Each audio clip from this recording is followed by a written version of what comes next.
قردو بمغليسة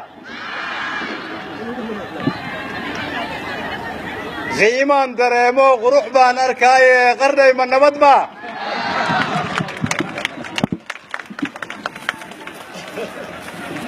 مقالدي دقن كي من نبض با مقالدي البحنمدي من نبض با مقالدي مرتسور كاي من نبض با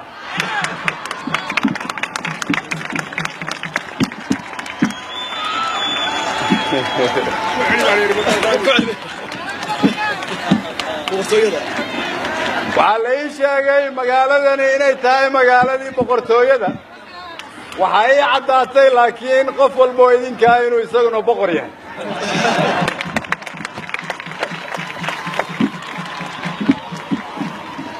marka ugu horraysa waxaan leeyahay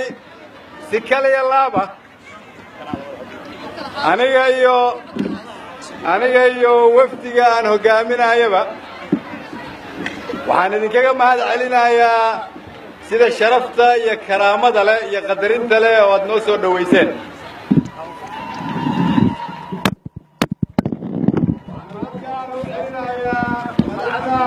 xigmada boqorka iyo isimada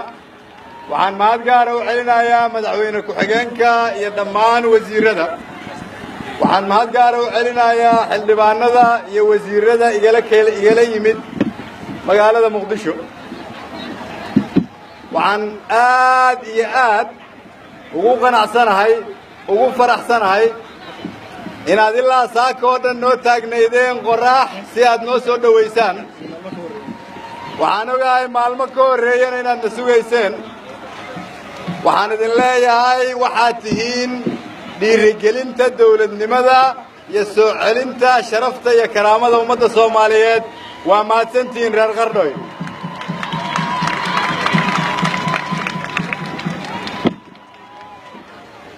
halkan waxaa ka muuqata dad Soomaaliyeed oo dhalinyaro u badan oo jecel dawladnimada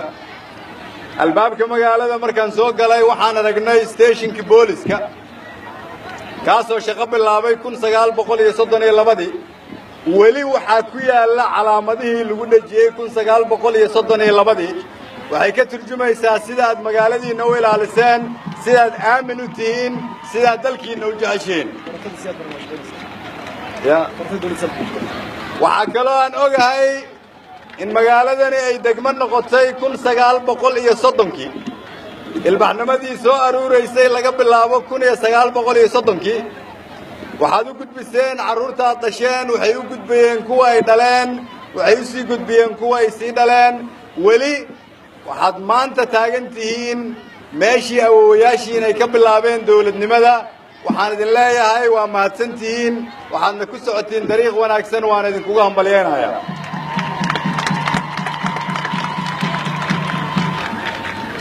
halkan waxaa ka khudbeeyey madaxweynaha oo yidhi markaad halkaas tagtid salaan iga gaarsii shacabka reer Qardho waan idin soo gudbiyey salaantii madaxweynihiina oo idin jecel aniga maanta ka wakiila wixii uu ii sheegayay xildhibaanadu ii sheegeenna waan arkay waa ku mahadsantihiin waxaan rabaa inaan idin sheego halkan waxaa ka muuqata rajo dawladnimo waxaa ka muuqata rajo sharafeed waxaa ka muuqata in karaamadii iyo sharaftii ummadda Soomaaliyeed la soo celin karo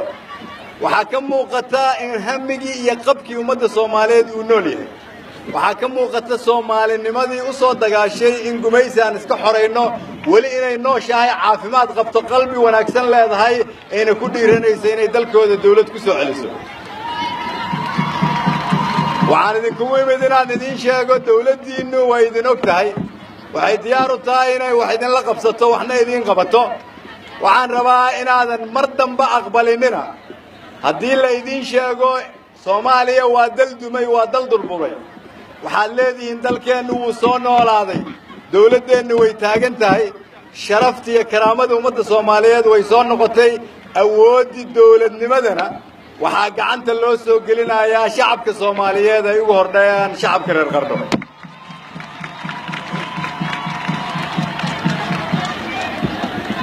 ugu dambeyntii sida naloo soo dhaweeyey wanaaggeeda iyo sharafteyda bal waxaan la shiri doonaa boqorrada iyo salaadiinta malaha waxaan isku dayi doonaa inaan ka codsanno inaan halkaan u soo guurno waa mahadsantihiin